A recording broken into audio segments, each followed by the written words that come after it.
Hello, my name is Andrew Thake, and I'm the Divisional Director of Resourcing Tomorrow. I'm delighted to be joined today by Jonathan Buick, who's the President and Chief Executive Officer of Champion Electric. Delighted to have you with us today, Jonathan. Nice to be with you as well, Andrew. Um, as an opening question, you've recently changed your name from Idaho Champion to Champion Electric. What prompted this name change? Sure. Good question. A lot of people are asking that as well. So prior to the name change, and we changed the name because of a recent acquisition or set of acquisitions, we were Idaho-centric, hence the name Idaho Champion.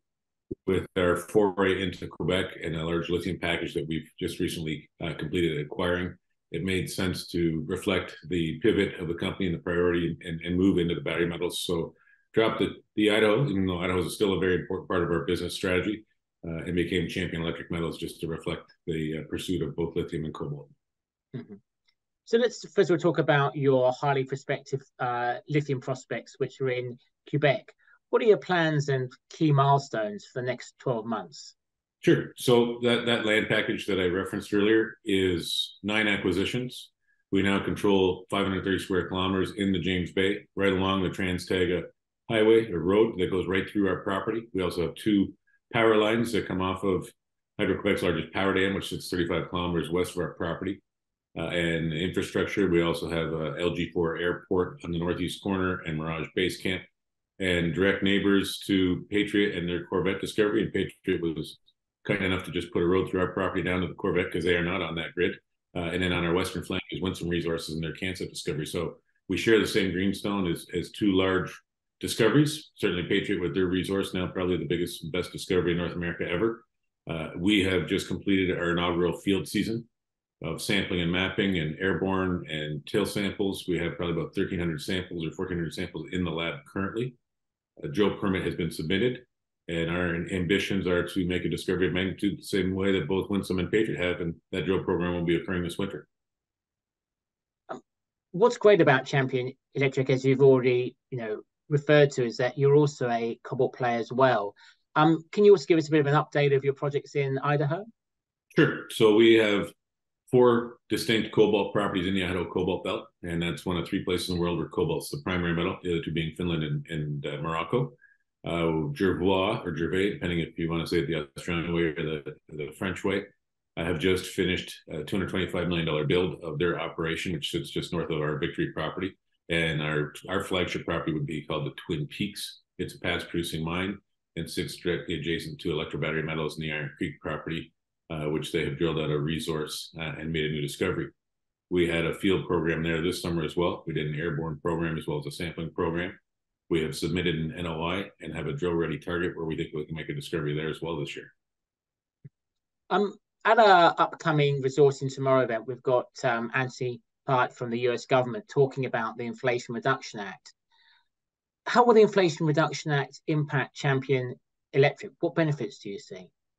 Well, I think for the casual observer or the investor who hasn't really dug into what that means, what it means is after 2024, if you don't have a free trade agreement with America, you can't bring those metals in without penalty or tariff. So that takes a huge supply chain and crunches it and narrows it. So cobalt from Congo, no longer welcome. Cobalt or nickel from Russia, no longer welcome. China is persona non grata. Nickel and cobalt from Indonesia, nickel from Philippines. So for us as a small new entrant, we are seeing attention and conversations occur at a much earlier stage than we would typically expect in the resource business. Mm-hmm. Turning to ESG, on your website, you say that you strive to be a responsible environmental steward, stakeholder, and a contributing citizen to the local communities where it operates. Can you give investors who are listening into this interview evidence of your ESG credentials? Sure. That's a very relevant question. What we see of ESG, it may be different than others. And I'll use the direct example. It's live as we speak. As a lot of people know, or may not know, but a lot of people know that Quebec was ravaged by forest fires this summer.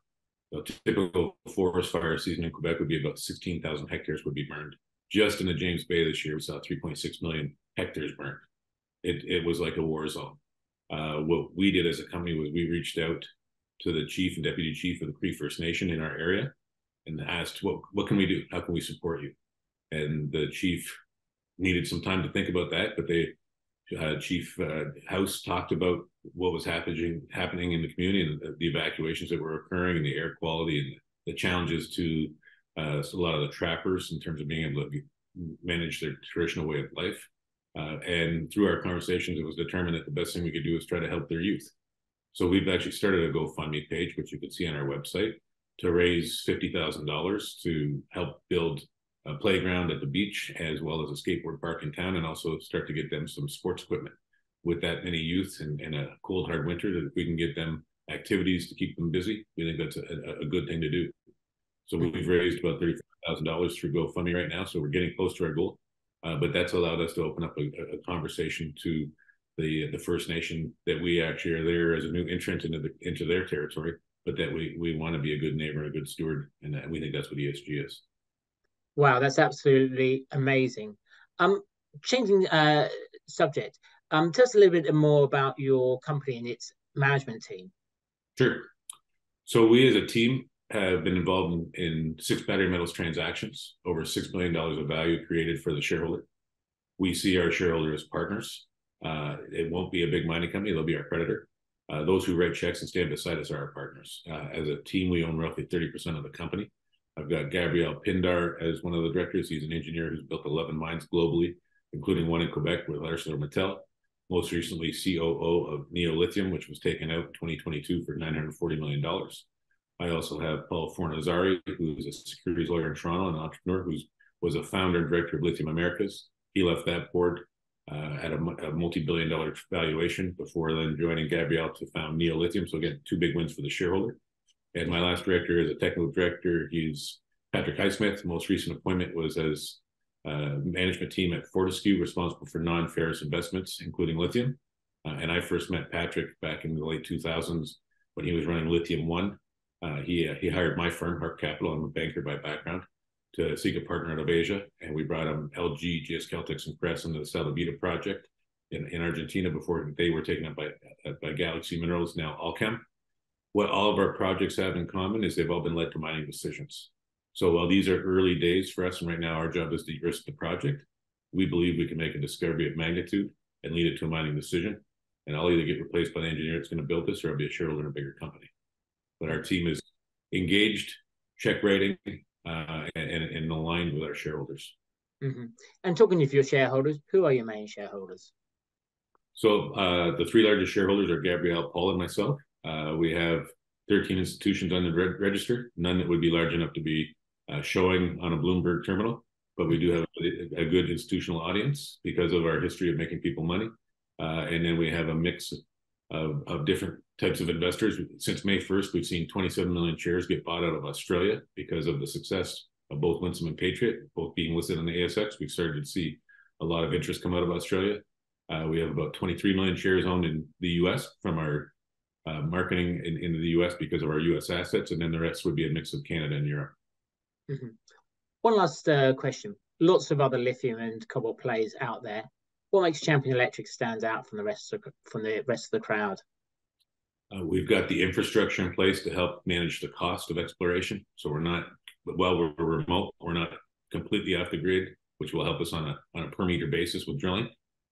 We've got an understanding of the industry in terms of having had success in this business. Again, as I mentioned, with Lithium One, Neo Lithium, Lithium Americas, I, as an advisor, a banker, have raised $150 million out of Korea with the big battery groups. So we know who the end user audience is. Obviously, with Neo Lithium being taken up by a Chinese group, Paul and Gabrielle bring the Chinese relationship. So we know how to make discovery, advance the asset, and then look to industry and institutional audience to fund the development of those projects. So there's lots of lithium projects out there. There's lots of cobalt projects out there.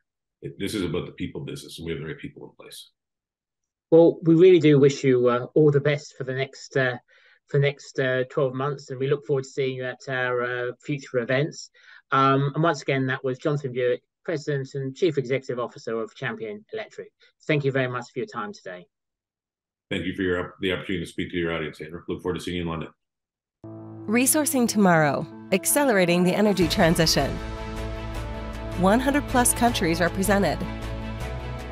And together with government representatives, mining and energy professionals, ESG experts, financial and professional services, industry associations, investors, and consultants, Resourcing Tomorrow will address critical mineral supply, the energy transition, environmental resilience, the circular economy, ESG, our future workforce, AI automation and machine learning, digitalization, mineral processing and plant optimization, exploration and development projects. Have your say in the future of our industry. Join us for Resourcing Tomorrow from 28 to 30 November 2023. Register today